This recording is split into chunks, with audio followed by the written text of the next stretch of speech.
Allergy lang siya ng umpisa nun. Allergy lang, nagsimula. Gano'n po kabilis yun bago siya pumanaw? Simula nung pumantal. Isang gabi, saka maghapon lang.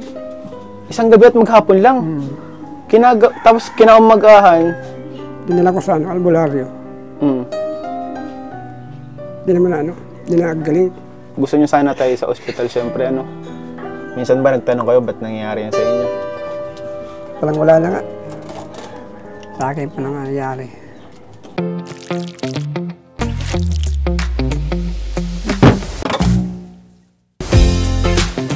Magandang araw po mga Kalingap, kami po ang K-Boys on Mission at andito tayo ngayon sa Kalingap Tahanan.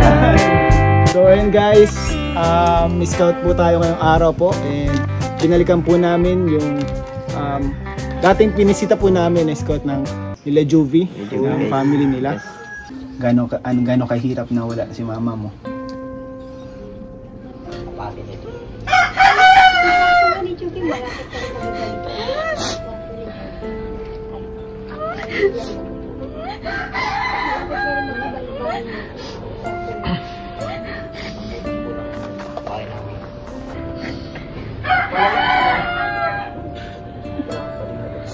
Delikado po kasi may babae. Yan nga po ay narit nga ni po yan. Ano po? Narit. Ay, kinasa po yung special po. Kaya may kaso baga po yan ngayon. Inaano po namin sa, nilapit din namin sa DSWD. And grabe po yung kwento nitong pamilya. Kakamatay lang po nung nanay nila. And yung isa po doon ay special at na-rape pa. Kumbaga na pagsamantalahan pa. So, syempre, mahirap yung ganun mga pangyayari and hirap din sa pangtatrabaho yung tatay. And ngayon bisitahin natin guys. Kasi nung nakaraan wala po yung tatay, wala tayong nakausap na matanda. So ngayon, sana po andyan po yung tatay nila So, at may dala tayong bigas ngayon na. Tayong bigas. Galing sa Kalingap Tahanan.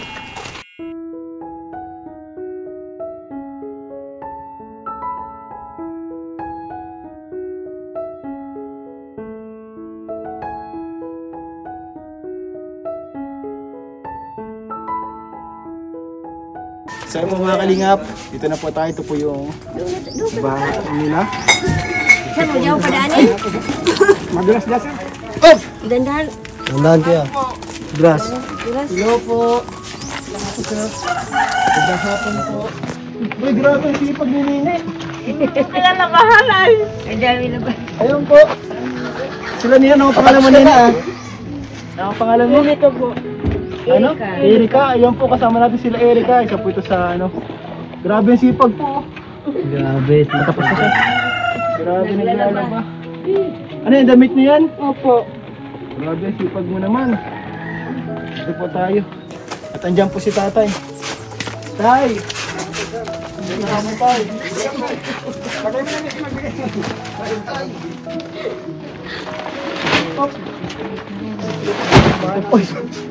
Dito ko na po nilagay yung bigas po mga Kalingap sa kwarto nila. Tulog ko nila yung bro. Sakay lang natin sila lang. Mga Kalingap, grabe. Bisita natin sila sila tatay. Ano nga pong pangalan niya tay? Rico, kasi Rico Sibilya. Ano po? Rico Rico? Sibilya. Rico Sibilya. So, nung nakaraan tayo, nagpunta po kami dito. Alam niyo po? O sinabi po sa akin yun. Sinabi po sa'yo ng mama ni Juvie. Sabi nga daw po ay kailangan niyo daw po ng tulong. Ilang taon na po kayo tatay Rico? 45 na ako, sir. 45. Kumusta kayo dito tay? Sa sa inyo? Mais-ayos naman siya ng kaunti. Maayos-ayos naman po. Ano tayo yung pinagkakabalahan nyo, yung trabaho nyo? I-restaurant ako sila sa bundok. Sa bundok, ano pong ginagawa niyo po sa bundok tayo? Minsan may nagpapatabas ng inyugan. Nagtatabas po, naglilinis. Naglilinis ng damo sir, nagtatabas. Damo, no? Sa ganun tayo na trabaho, magkano ang kinikita niyo sa ganun tayo? Ay bakit silang binibigay? Kaso di naman straight. Isang linggo, isang dalawa, ganyan. Sa isang linggo, dalawa. Kadalawang araw lang. So, ano man yan, lagi naman yan tayo sa isang linggo, lagi ka nakakadalawa. Ay, wala sir. Wala pa. Wala. So, ibig sabihin, yung Bira naman. Pag may nagpapaano lang naman yung ganun. ibig sabihin, yung kinikita nyo sa isang buwan is pwede, less than 3,000 pa. O di paano kayo dito tayo sa inyo, ng mga anak nyo? Kasi na lang sir yung ano. Nakukuha pa nga, nakaka-extra. May iba ka pa naman na in-extrahan. Sayang sir, wala sir ngayon. O di paano kayo tayo, pagkain nyo, pang ano nyo? Nakala na kami sir ng kamuting kahoy. May kamuting kahoy din. Binibinta ko kaso naubos na din sir yung nakarang araw. Pag wala kayong ma-extrahan, nahanap kayo ng mga tanim dyan, kamuting kahoy, binibenta nyo. Pero ngayon wala na din sir, naubos na. Ubus na din. Grabe. Yung nakaraan lang, nakakuha pa ng ano. Buti tayo, Lahat isa ako. sa hirap ng buhay, nakakapag-aral pa yung mga anak mo. Malapit naman lang kaya sir ay. Kaya wala naman mga binabayar masyado dyan. Sa school, Kaya ang mga lakad lang. binabayaran lang yung mga projects. Kunti lang. Kaya Buti, nakakaano naman. buti nakakapasok ka, nakakagawa pa ng mga project. Elementary pa lang pag high school na. Elementary pa lang. Ay di ba yung isa nyo po high school na? Elementary pa lang po yun, yung Nagtigil ngayon sir yung tinta. nagtigil, yung high school. Wala na, Hindi na kaya. nakaya sa labas na yun ay. Labas nag-aalala. So, walang Sa pamasahe. dahit na. Diyan lang sir, pero mamasahe din naman. Saka yung pambaon, wala na. Grabe dito tayo, saan nyo tayo, Itong bahay nyo tayo, butas-butas na. Dito Doon tayo? na sir. Yung kubo na yan na Diyan lang kami Sa na labas. sama-sama kami dyan. Dito na. ikaw po nagawa niyan. Mm. Ito po ang bahay nila tatay po, mga kalinga. Pakita po natin ulit. Turlo mo na dyan sir ay. Butas.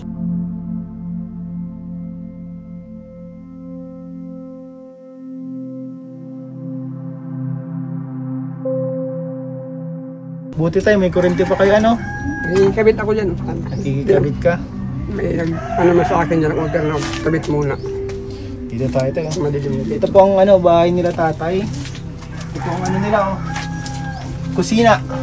Ayan, ito po ang mga anak ni tatay. Ano nga pangalan mo ulit? Mary Ann, ikaw? Paulo. Ikaw nga anong pangalan mo? May po. Si May. Nakalimutan ni Kuya Ian at mahirap tandaan, ang daming pangalan araw-araw ay. So, ayun tay, nung nakaraan tayo na pagbisita namin na nakausap ko lang po ay sila May, yung mga anak niyo po. And nabalitaan ko nga po na na yung asawa niyo daw po, yung mama nila ay pumanaw na po August 20 sir. August 28. So, bali, September, October, 2 buwan. 2 buwan pa lang, magdadalawang buwan pa lang po sa 28. Grabe, napaka-fresh pa. And yun, nabalitaan nga namin po din yun. And kita namin talaga, pag bisita namin dito, deserving naman talagang tulungan. Ano pong nangyari po? Okay lang po ang tanong kung ano po yung nangyari. Allergy lang siya yung umpisa nun. Allergy lang, nagsimula? Hindi lang kagad na mabilis na nadala sa doktor. Anong klaseng allergy po? Yung nagkati lang sir, nagkati-kati yun. Yung gano'n. Ano lang, kati-kati lang. Nos naman, pantal. Tapos nagpantal. Nilagnat siya. Gano'n po kabilis yun bago siya pumanaw? Simula nung pumantal. Isang gabi, saka maghapon lang. Isang gabi at maghapon lang. Tapos kinaumagahan. Dinala ko sa albularyo. Di naman di na galing. Kahit anong gusto nyo tayo gusto nyo sana tayo sa ospital, syempre Kaso wala naman kakayahan na kayo sa ospital. Magpa-check up. Kaya sa albularyo nyo din nila tayo. Anong sabi nung sa albularyo tayo? Sabi nagalawan daw sir. Nagalawan daw.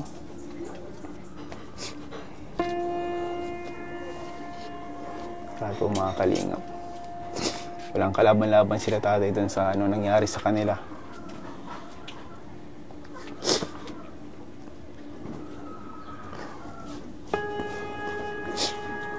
Saan po ano tayo, namatay si, ano, si nanay?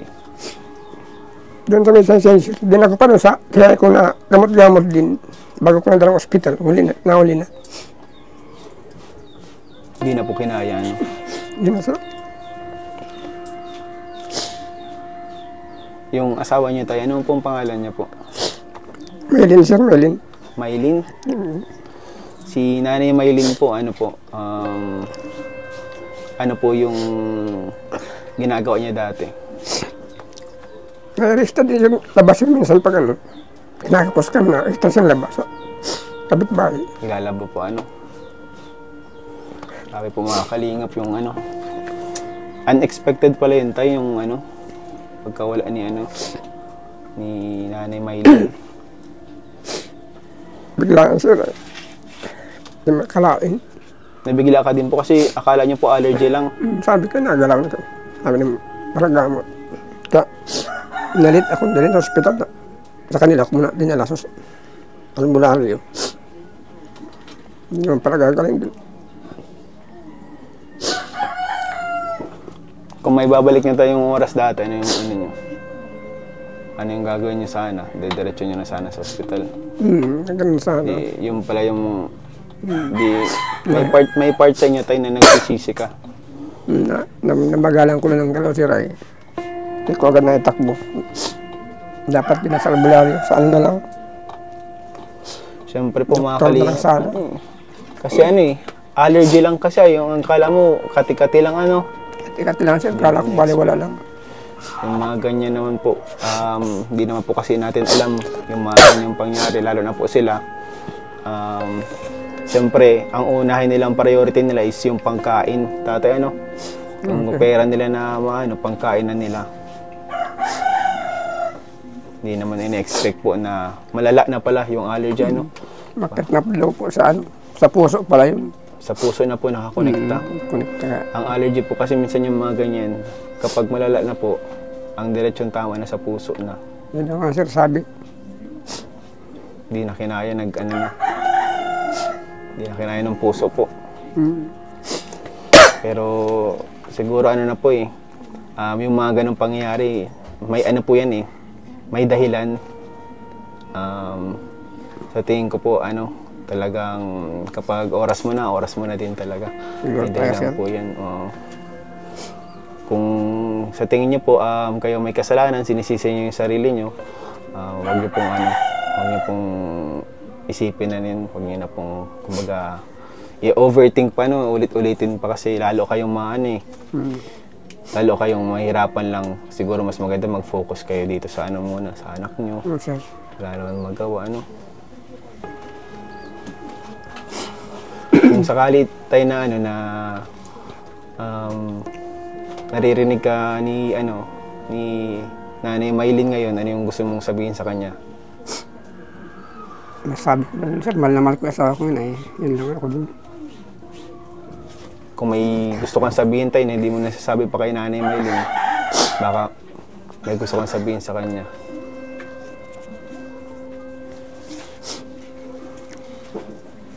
Sabihin niyo tayo.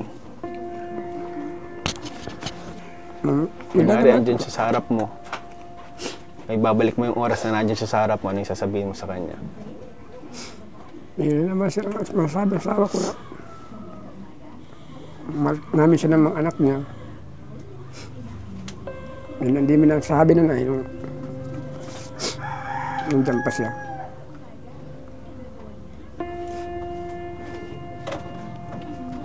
Parang hindi kayo ano tayo, vocal pala dati sa ano sa na ano nyo. Hindi kayo nagsasabi ng I love you, ganyan. Masabi naman sir, kasi bihira sir. Bibihira, ano? Bihira. Pag ganyan mga edad na pala tayo, ano na, hindi na masyadong ano-ano. Pag maalis lang sir, ganyan. Pupuntan. Sabi ng ingat. Ilan pala tayo ano? Ilan pala tayong mga anak mo tayo? 4 na nandito.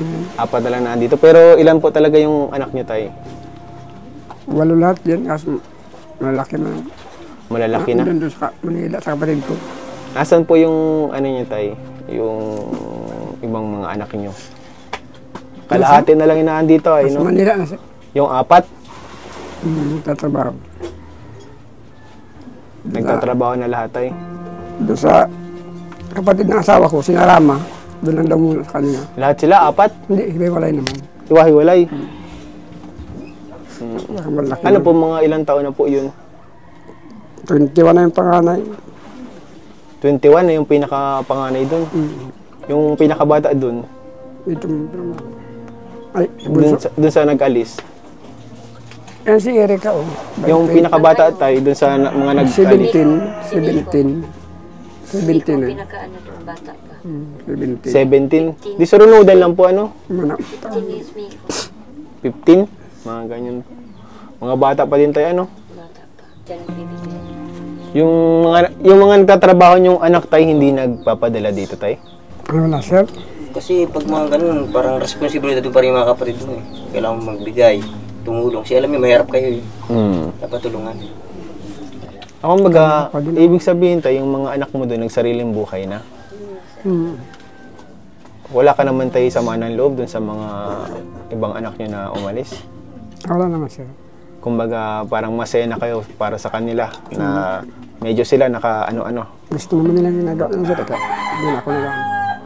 O di, paano itong ibang mga naiwan? Anong nararamdaman nyo na kayo parang iniwan kayo dito na parang mas okay, sa tingin nyo mas okay sila doon. Tapos kayo parang naiwan dito na mahirap ang buhay. Ano mo, naiisip mo niyan? Feeling mo iniwan ka? Or di ka man galit sa kanila? Naintindihan mo man sila at mga kapatid mo doon? Opo. Pero ikaw, naisip mo minsan iwan mo dito? Hindi po. Ikaw dito ka talaga, kala papa mo. Hindi mo iwan si papa mo. Tsaka mahirap kapag iniwan mo pa si papa mo dito tapos itong mga kapatid mo. Itong mga bata pa. Maganda na okay din talaga na iiwan din dito Yes, sir. Pero ngayon ikaw na di ka na nag-aaral, anong plano mo niyan?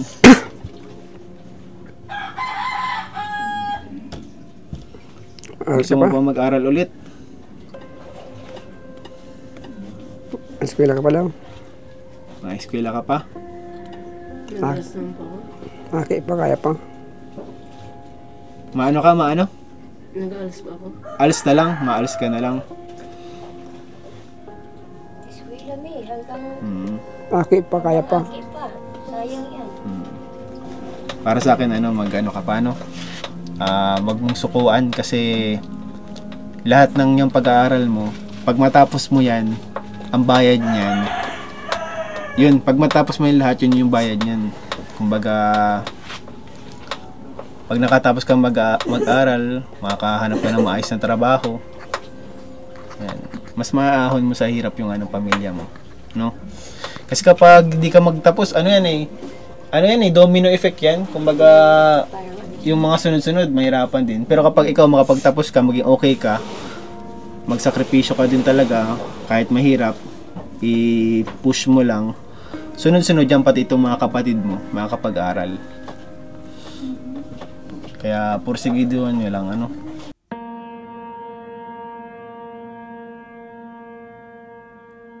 Balitaan din namin kasi na ginalaw po yan si Gano'n na po katagal yun nung nangyari yan.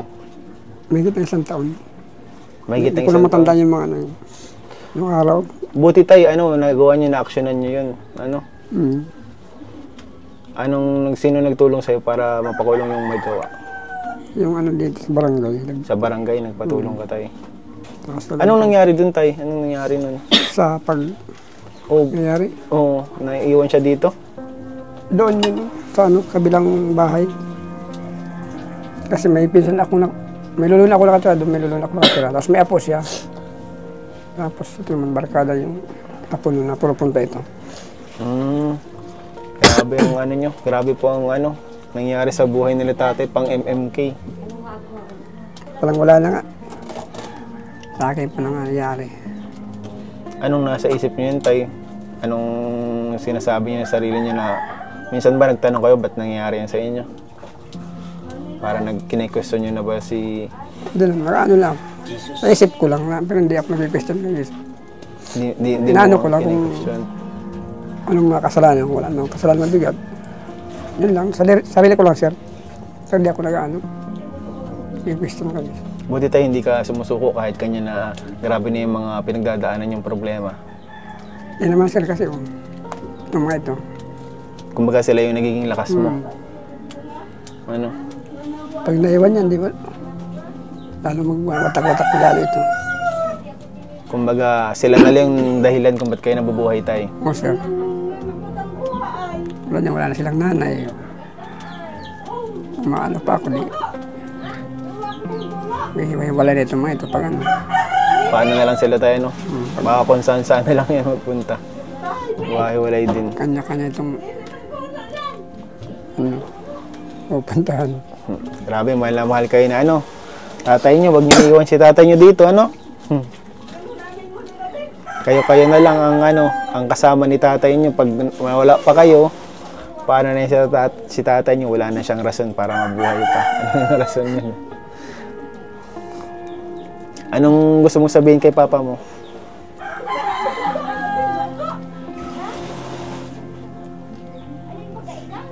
Salamat pa, hindi mo kami iniiwan, maski wala na si mama.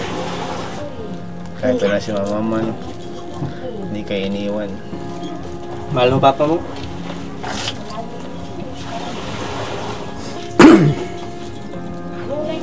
Kung anak ni tatay, yan ang natitirang kayamanan niya. Grabe po mga kalingap ang ano, pinagdaan ni tatay. Pero ako tayo, nabibilip po ako sa inyo kasi napakatibay niyo po. Kumbaga hindi lahat kinakaya po yung ganyang problema. Patong-patong na problema, parang walang katapusan.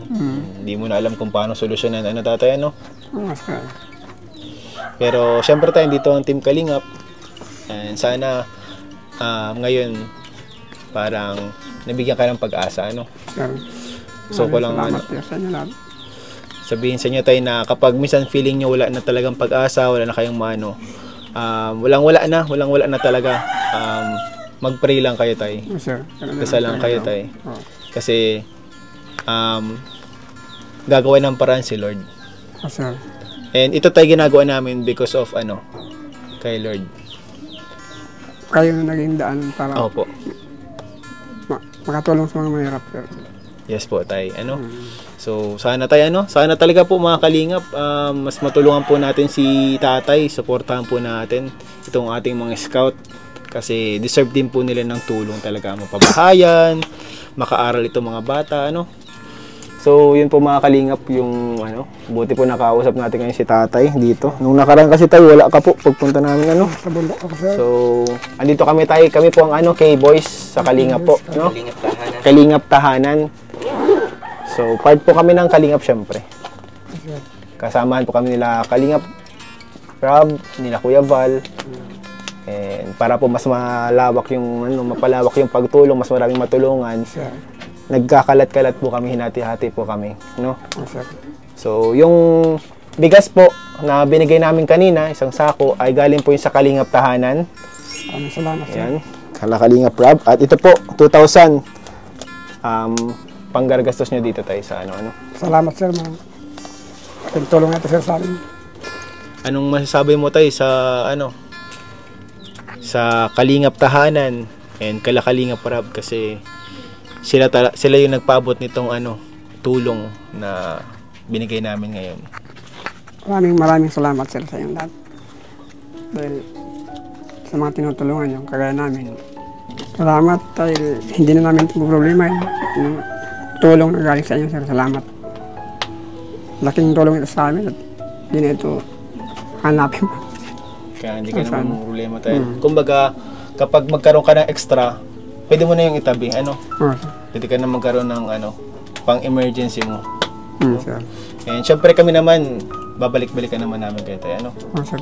And sana may puso na mapukaw or maantig dito sa kwento po nila tatay na sumuporta po, ano, magbigay natin, matulungan natin to sila tatay sa ano, education po nila tutoy and itong bahay po nila kasi kailangan talaga.